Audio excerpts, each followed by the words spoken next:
इस कलकाल में किए गए सत्कर्म का हाल ही पुण्य मिलता है और हाल ही पाप का परिणाम मिलता है। पहले युगों में टाइम लगता था, यहां तो हाल ही देरी नहीं है। अच्छा करो अच्छा पाओ।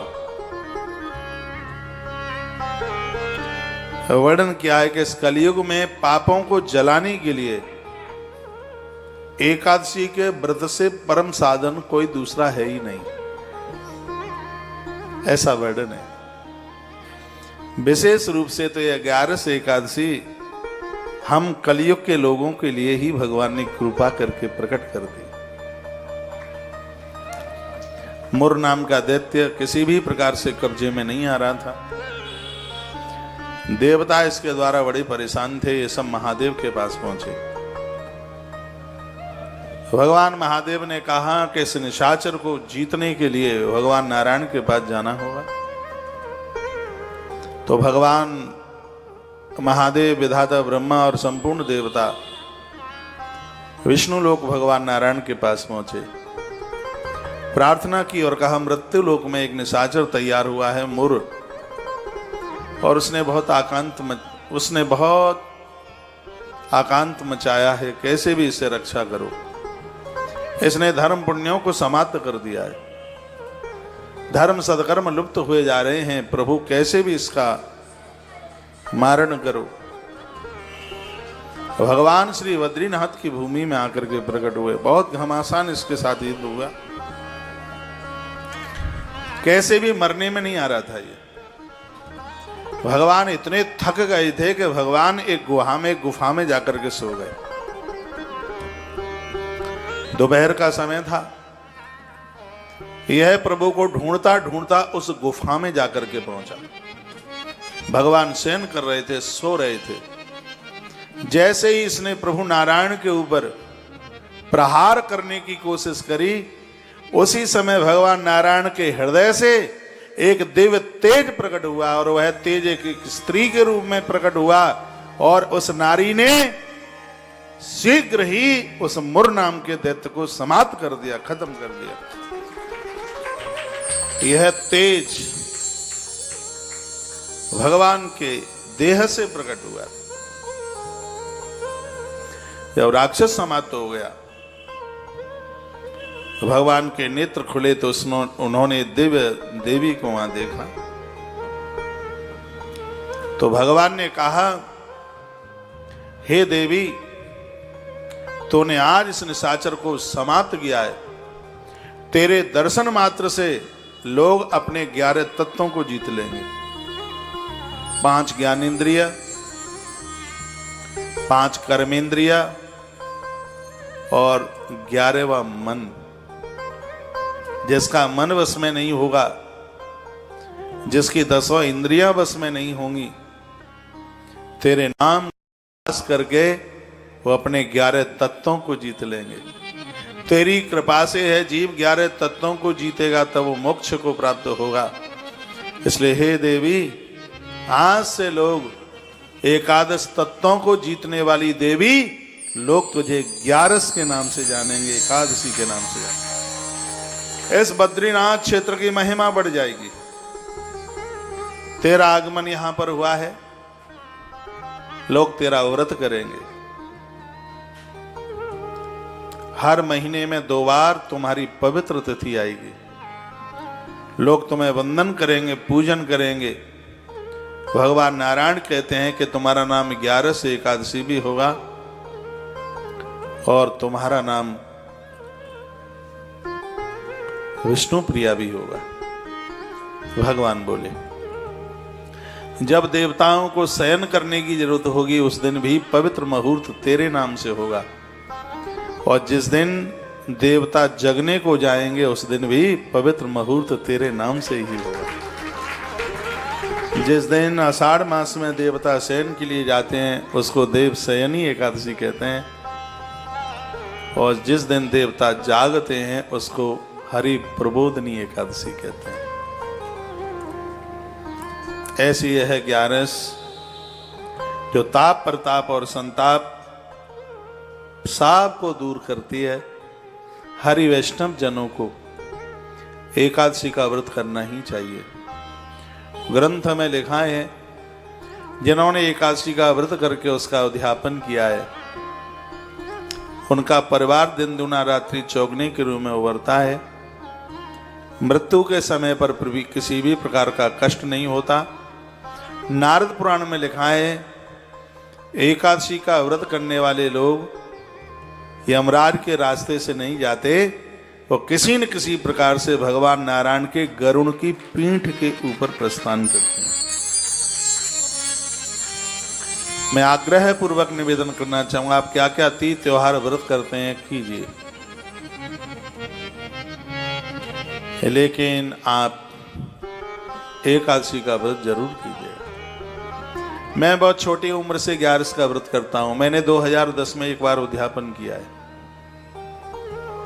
लेकिन मैं बड़ा बड़भागी हूं, बहुत भाग्यशाली हूं। लगभग मुझे 42-43 वर्ष हो गई हैं, 42-40 तो हो ही गई होंगी। 7 साल की उम्र से मेरी एकादशी चल रही है, तो ये आनंद की बात है नहीं क्या? एकादशी के दिन 40 वर्ष से जिसके पेट में अन्न न गया हो भूल से भी, तो भगवान की बहुत बड़ी कृपा ही है। 6-7 साल की उम्र से, आयु से 7 साल की उम्र से 11 से एकादशी उद्यापन करने के बाद भी कभी रोटी नहीं खाई। मां भगवती एकादशी ने सब कुछ दिया है। गौ मां की सेवा दी है, भागवत की पीठ दी है, और ये कैसे कहना मिलूं, कैसे ये कहना कैसे भूलूं, इसने आपको भी तो हमें दिया है। आज आश्रम माध्यम बना है आपके एकादशी के उद्यापन के लिए। आप हमें बहुत आशीर्वाद देके जाएंगे, हमें पता है, जिससे हम ठीक से श्वासें लेते रहेंगे, जिससे हम ठीक से जीवन जीते रहेंगे। मैं भगवान के चरणों में प्रार्थना करना चाहूंगा कि हे प्रभु, एकादशी उद्यापन के लिए जितने भी ये भक्त चल करके यहाँ आए हैं, ये जिस युग में भी इस धरती पर जन्म लें, इनको अपने आप से जरूर जोड़ना। भगवान आपके चरणों में प्रार्थना है। एकादशी का व्रत करने वाले लोग साधारण नहीं होते, उन्हें हरि भगत कहा गया है, उन्हें हरि प्रेमी कहा गया है। पूरा देश मुझे सुन पा रहा है, आपसे बने तो आप एकादशी का व्रत जरूर करना।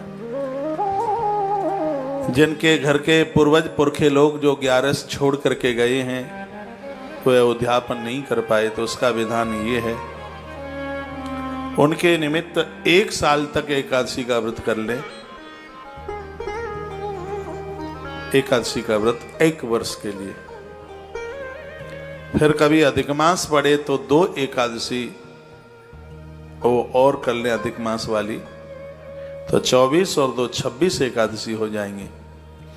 और जब 26 एकादशी हो जाएं, उसके तत्पश्चात अपने उन पूर्वजों के लिए आप उनके निमित्त उद्यापन करा दें। इस प्रकार की व्यवस्था हमारे ग्रंथों में कही गई है। बच्चों के विवाह पर उत्सव मनाए जाते हैं, उससे भी ज्यादा आनंद देने वाली कोई स्थिति है तो वह एकादशी के उद्यापन की है। संपूर्ण देवता वहां उतर के आते हैं जहां एकादशी उद्यापन का कार्य होता है। यह साधारण बात नहीं है, यह सब भगवत कृपा के ही द्वारा संभव है। यह हरि कृपा के बिना यह बिल्कुल संभव नहीं हो सकता। जिनका उद्यापन हुआ है, उद्यापन के बाद भी एकादशी कर सकते हैं और छोड़ भी सकते हैं। उद्यापन होता ही इसलिए है कि अब आगे व्रत करने में असमर्थ हैं। एक बार उद्यापन, कभी आप पुरी जगन्नाथ जाएं तो एक छोटे से मंदिर में एकादशी मां उल्टी लटकी है। उसमें मैंने वहां के पुजारियों से पूछा था, कभी ये मां इस मंदिर में उल्टी सी कैसे है? तो कहा कि लोग 11 का व्रत करते हुए बिना उद्यापन के चले गए तो मां को कष्ट भोगना पड़ रहा है। तो वहां के पुजारी बोलते हैं कोई खानदान में एकादशी का व्रत करके गए, उनका उद्यापन नहीं हो पाया, तो उनके घर के जन उनके निमित्त 11 का उद्यापन कराते। बहू तो पुत्र वधू बनने का संपूर्ण सौभाग्य प्राप्त कर लेती है जब अपने सासू ससुर के लिए वो एकादशी उद्यापन कर देती है। पुत्र पुत्र धर्म को प्राप्त कर लेता है। एकादशी की इतनी बड़ी महिमा है। इसी ग्रंथ में आप आगे सुनेंगे, कृष्ण भगवान को एक बार प्रणाम करने पर 10 अश्वमेध यज्ञ करने का फल प्राप्त होता है। ये बात लिख लें आप, नारद पुराण की बात है। कृष्ण भगवान को एक बार प्रणाम करने पर 10 अश्वमेध यज्ञ करने का फल प्राप्त होता है। एक एकादशी करने पर कृष्ण भगवान को 1 करोड़ बार प्रणाम करने का फल प्राप्त होता है। ये बात एक बार फिर रिपीट करूं, तालियां मरी मराई बजाना। बिल्कुल, भगवान श्री कृष्ण को एक बार प्रणाम करने पर 10 अश्वमेध यज्ञ करने का फल प्राप्त होता है। तो कृष्ण को एक बार प्रणाम करने की कितनी बड़ी महिमा है। भगवान कृष्ण को एक बार प्रणाम करने पर 10 अश्वमेध यज्ञ करने का फल प्राप्त होता है। एकादशी का एक व्रत करने पर कृष्ण को 1 करोड़ बार प्रणाम करने का फल प्राप्त होता है। यह है 11 की महिमा, यह है एकादशी की महिमा। इस लोक से लेकर के ब्रह्मांड तक जितने भी लोक हैं, एकादशी से बड़ा अनुष्ठान, एकादशी से बड़ा कोई व्रत उपवास कोई दूसरा है ही नहीं। जग मंगल करने वाली, खानदान को आनंद देने वाली, तीनों तापों को समाप्त करने वाली यदि कोई है तो वो एकादशी मां है, वह 11 है। जिनका शरीर रुग्ण है, जो अन्न नहीं छोड़ सकते हैं। नारद पुराण में एकादशी के बारे में सबसे ज्यादा लिखा है। उस नारद पुराण में लिखा है, एक एकादशी का जप 108 बार, तो 26 एकादशी होती हैं तो 26 माला हो गई। कोई ज्यादा टाइम, 40 मिनट लगता है, स्पीड है।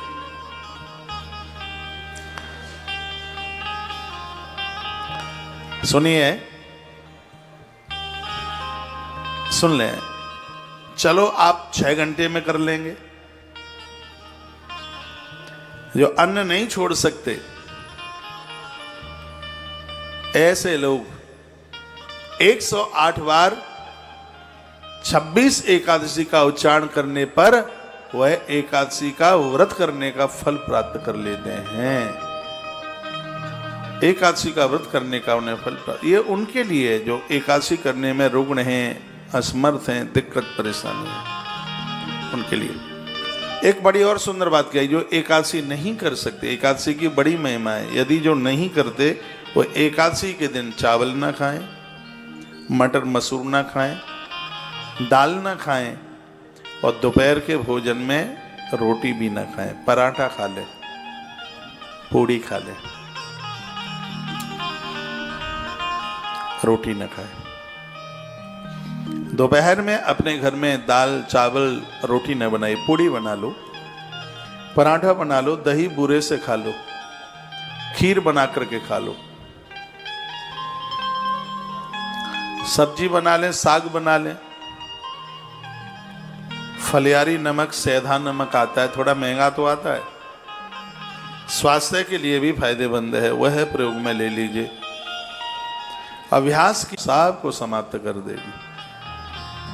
तो भगवान ने बड़ी सुंदर बात कही, क्या लिखा है कि वनस्पति नाम तुलसी मासा नाम कार्तिका प्रिया।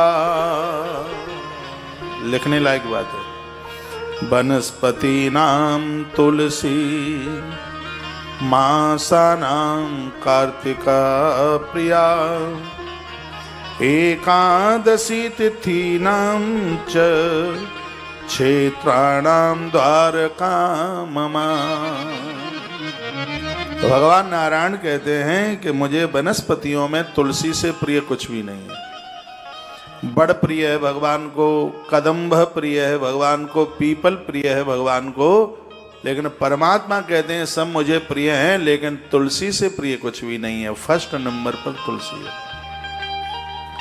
पद्म पुराण के महात्म्य में लिखा हुआ है कि प्रातः स्नान करके तुलसी की एक परिक्रमा करने से 1.25 मन सोने का दान करने का फल प्राप्त हो जाता है। सोमवती अमावस्या को यदि तुलसी की प्रदक्षिणा परिक्रमा की है, कितना फल है शब्दों में बयानित नहीं किया जा सकता। तो कहा कि वनस्पति नाम तुलसी, वनस्पतियों में तुलसी बहुत प्रिय है, बहुत ज्यादा प्रिय, बहुत ज्यादा भारी प्रिय। मासा नाम कार्तिका प्रिय, महीनों में कार्तिक बहुत प्रिय है। पिछले दिनों में हम कार्तिक महात्म्य सुना चुके हैं, बहुत विस्तार पूर्वक सुनाए इस बार।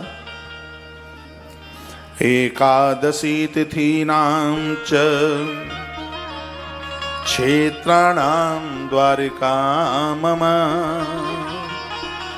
भगवान शंकर कहते हैं कि मुझे काशी से प्रिय कोई भी अपना तीर्थ प्रिय नहीं है। मुझे रामेश्वरम से प्रिय भगवान कहते हैं। भगवान देखिए, काशी से भगवान शंकर प्रसन्न है और रामेश्वर से शंकर और नारायण दोनों खुश हैं। जय रामेश्वर दर्शन करही, जय रामेश्वर दर्शन करहि, सो तजी तन मम लोक सिधरहि। जय रामेश्वर दर्शन करहि, सो तजी तन मम लोक सिधरहि। गाइए, जय रामेश्वर दर्शन करहि, जय रामेश्वर दर्शन करहि, सो तजी तन मन लोक सिधरहि। भगवान कहते हैं उसका तो शरीर छूटते ही सीधे मेरे धाम जाता है। रामेश्वर की इतनी महिमा ग्रंथों में भारी महिमा। मैं कहूंगा कि मनुष्य जीवन मिला, 3 रात्रि रामेश्वर रह के आइए।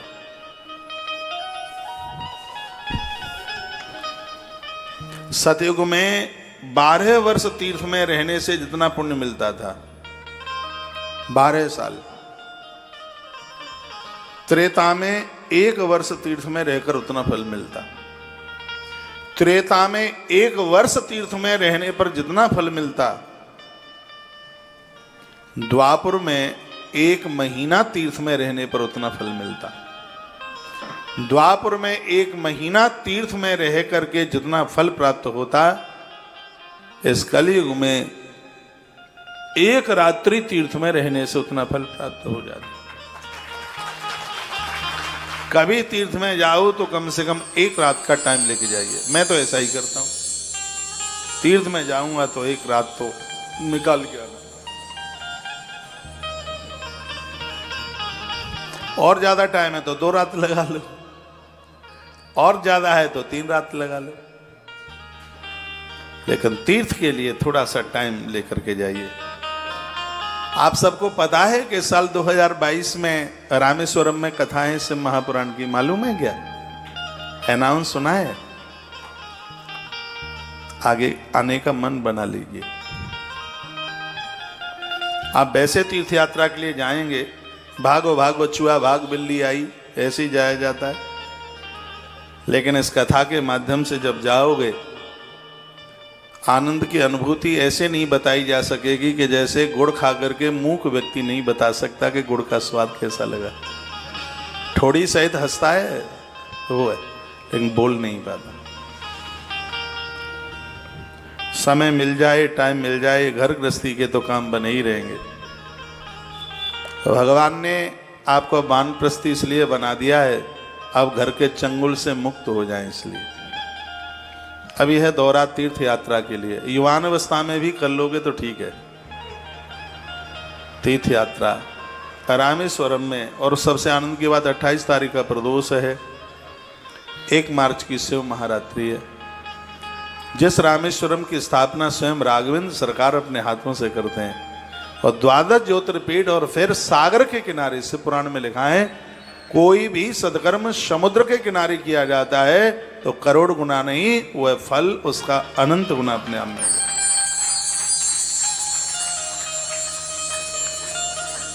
टाइम मिल जाए तो देख लेना, समय मिल जाए तो बना लेना प्रोग्राम। आप सब कहां जा रहे हैं खड़े हो के?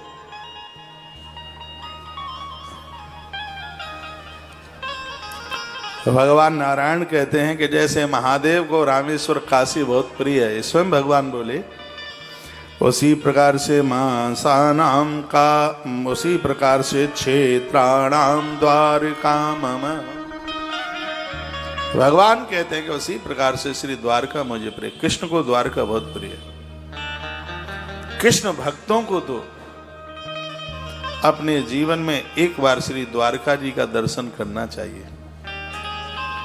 आनंद की बात है, अपने यहां से तुलसी की माला बना के लेके जाएं, उसको ढंग से बैग में रख लें, अखबार में लपेट करके।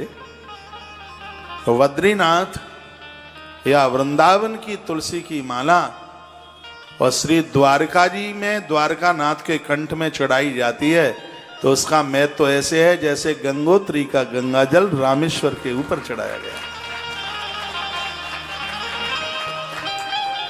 गंगोत्री का जल रामेश्वरम के ऊपर चढ़ाया जाता है, महादेव प्रसन्न होता है। ब्रज की तुलसी की माला श्री द्वारकाधीश के कंठ में चढ़ाई जाती है, भगवान अति प्रसन्न होते हैं, बहुत खुश होते हैं। तो क्षेत्राणाम द्वारका मम। अभी तो ऐसा कोई प्रोग्राम है नहीं, लेकिन जब व्यासपीठ से कभी आपको श्री द्वारका जी का निमंत्रण मिले तो 100 जंजीरें तोड़ करके आ जाना, रुकना मत बोलिए। बहुत आनंद। मैंने एक कथा करी है अभी श्री द्वारका जी में। वहां के पुजारी जी आए एक दिन बोलने को, कुछ माइक में बोले, कहते हैं महाराज हमारे द्वारकाधीश के बारे में जानते हो? हमने कहा हम तो श्रोता हैं, आप ही बताओ। कहते हैं मांगो 20 और जो दे 30, वही तो है हमारा द्वारकाधीश। आप जन गए होंगे द्वारका जी, कभी आइएगा द्वारका, श्री द्वारका, वहां भी कभी किसी कार्यक्रम का आनंद ले लेंगे, अच्छा लगेगा। तो वर्णन है क्षेत्राणाम द्वारका ममः। भगवान कहते हैं कि क्षेत्रों में मुझे द्वारका प्रिय है।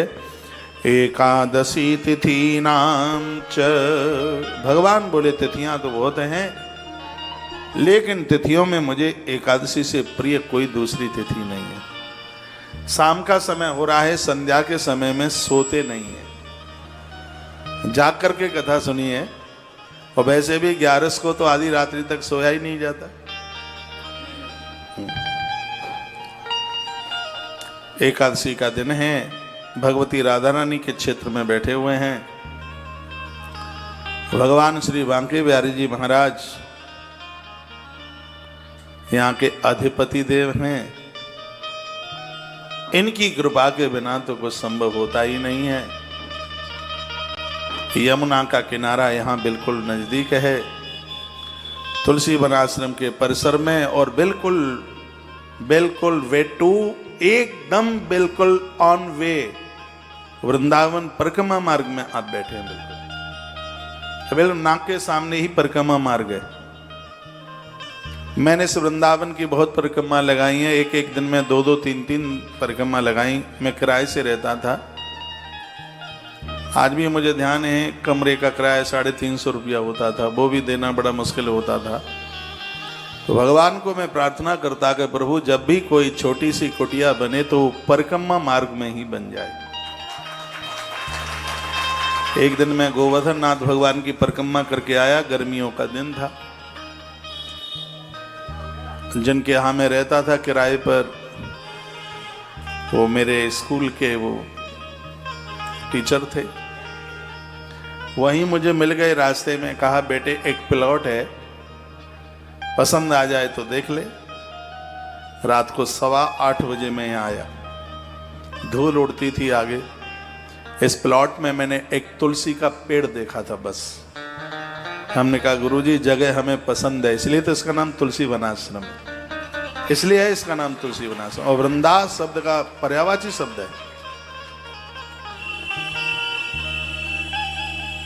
ये जगह बड़ी सिद्ध है।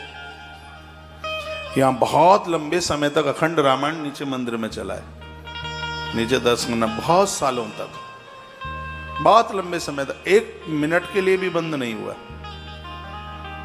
इस हॉल में जहां आप रुकते हैं वहां मेरे गुरु महाराज की तस्वीर लगी है। उसके नीचे अन्नपूर्णा माँ का एक बहुत बड़ा अनुष्ठान हुआ है जब ये पहली छत पड़ी थी। इस धरती पर मेरे न होने के बाद भी तुलसी वन आश्रम की रसोई कभी बंद नहीं होगी। ये जगह सिद्ध है, यहां कभी रोटियों की कमी नहीं आएगी भगवान की कृपा से। इस आश्रम की पहली छत डलने पर ही, देखिए उस समय तो मेरा जीवन ही बाल्य ही काल था, बहुत लंबा समय हो गया है। मैं विद्यार्थी था जब ये आश्रम बना हुआ है, लेकिन सोच देखिए, सोच ही तो पनपती है। जेब में रुपया नहीं होता था और मन की भावना होती थी कि भगवान इतनी कृपा करे कि 10,000 लोगों को रोज भोजन कराए। क्योंकि मैं युधिष्ठिर को पढ़ता था महाभारत में, तो उसमें लिखा था कि युधिष्ठिर 10,000 ब्राह्मणों को भोजन किए बिना पानी भी नहीं पीते थे। और उन दिनों में मैं महाभारत पढ़ रहा था, परिक्रमा करता था वृंदावन में। केसी घाट पर यमुना मैया को प्रणाम करके यह कहता था, और जो जो मैंने इन देवताओं को कहा उन देवताओं ने वही कर दिया। आइए किशोरी इतना तो कीजिए, लाडली इतना तो कीजिए, जग जंजाल छुड़ाए बास बरसाने को दीजिए। लाडली इतना तो कीजिए, किशोरी इतना तो कीजिए।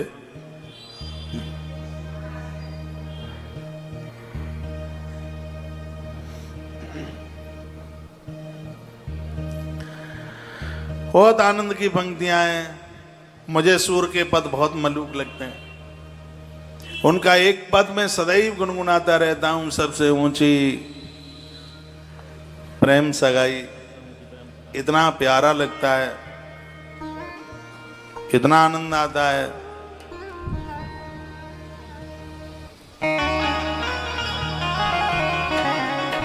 किसी ने कितनी सुंदर पंक्तियां लिखी, मीठे रस से भरी और राधा रानी लागे,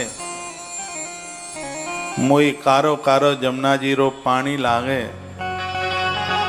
किसी ने कितनी सुंदर पंक्तियां लिखी।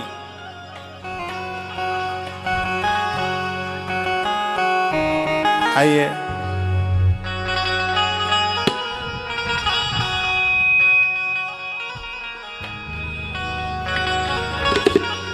दो पंक्तियां बोलने। एक कथा का मुझे नारियल लेना है अभी। आगरा डिस्ट्रिक्ट की कथा है, मई के महीने में है।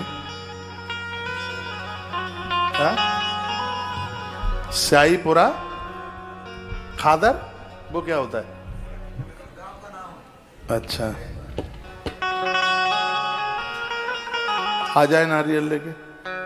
हाँ, आचार्य जी को बुला लेना। कौन सा? तालियां बजाओगे? यमुना की गोद में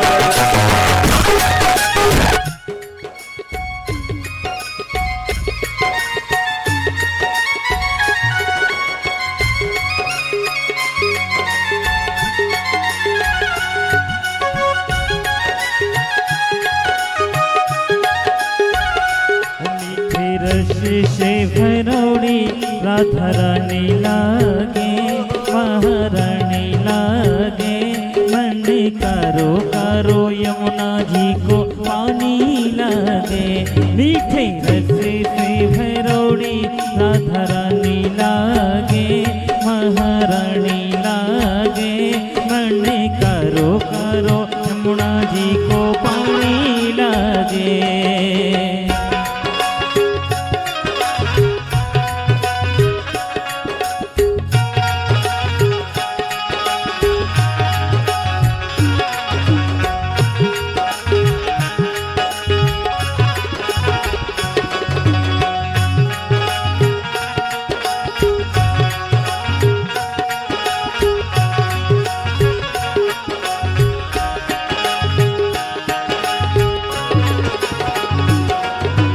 यमुना मैया कारी कारी राधा गोरी गोरी यमुना मैया कारी कारी राधा गोरी गोरी वृंदावन में धूम मचावे बरसाने की छोरी आए हाय बरसाने की छोरी ब्रज धाम राधा जी की राजधानी लागे राजधानी लागे मन करो करो यमुना जी को पानी लागे मीठे रस से भरौड़ी राधा रानी लागे महारानी लागे मन करो करो यमुना जी को पानी लागे।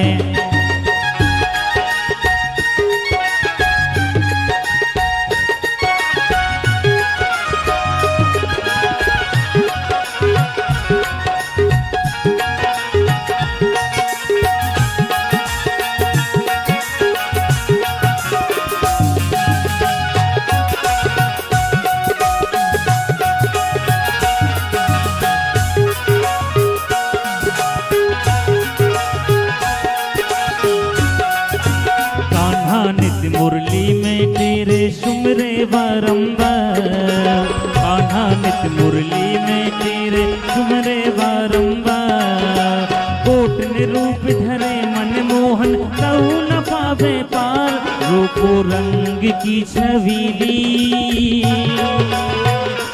रूपो रंग की छवीली पटरानी लागे पटरानी लागे मन करो करो यमुना जी को पानी लागे मीठे रस से भरौड़ी राधा रानी लागे महारानी लागे मन करो करो यमुना जी को पानी लागे।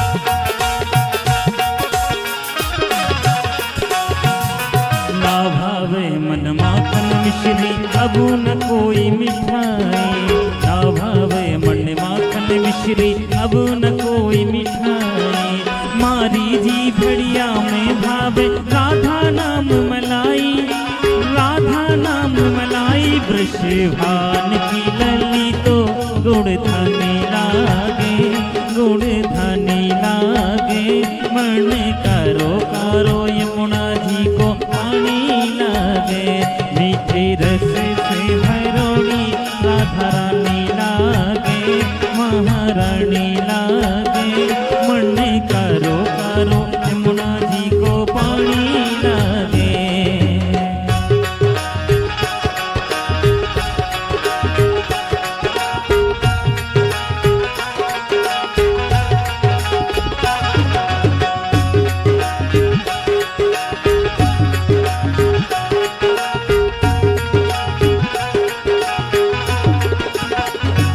मेरा भोला है भंडारी करता नंदी की सवारी शंभुनाथ रे ओ शंकर नाथ रे गौरा भांग रगड़ के बोली तेरे साथ है भूतों की टोली मेरे नाथ रे तो शंकर नाथ रे।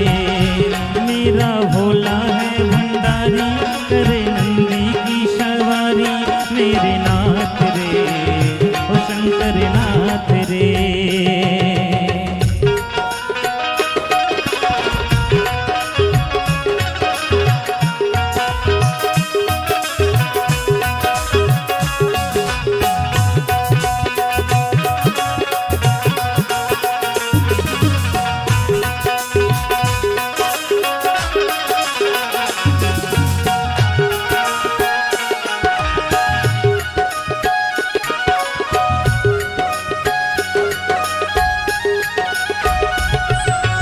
यमुना मैया कारी कारी राधा गोरी गोरी, यमुना मैया कारी कारी राधा गोरी गोरी।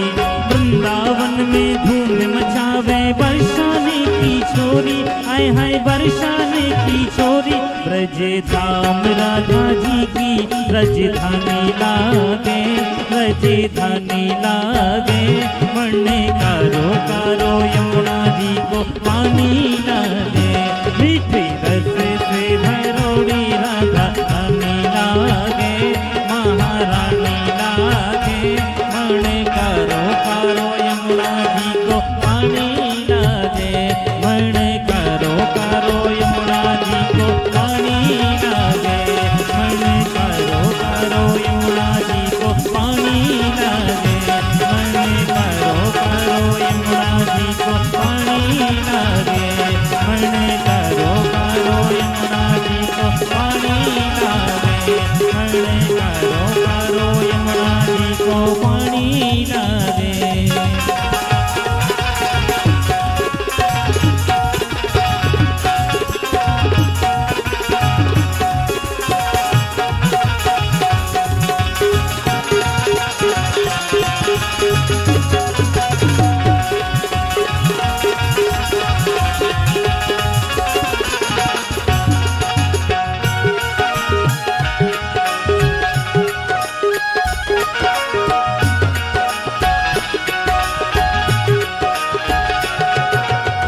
धर्मिया दो चार शिव जी पापियों जो मारदा, धर्मिया जो तारद शिव जी पापियों को मारदा। बड़ा ही दयाल मेरा भोले अमली महादेवा, तेरा डमरू डम डम डम डम बजता जाए रे हो महादेवा, तेरा डमरू डम डम डम डम बजता जाए रे। सर से तेरे बहती गंगा काम मेरा हो जाता चंगा, मेरे नाथ रे हो शंभो नाथ रे। मेरा भोला है भंडारी करे नंदी की सवारी, मेरे नाथ रे हो शंभो नाथ रे। मेरा भोला है भंडारी करे नंदी की सवारी, मेरे नाथ रे हो शंभो नाथ रे।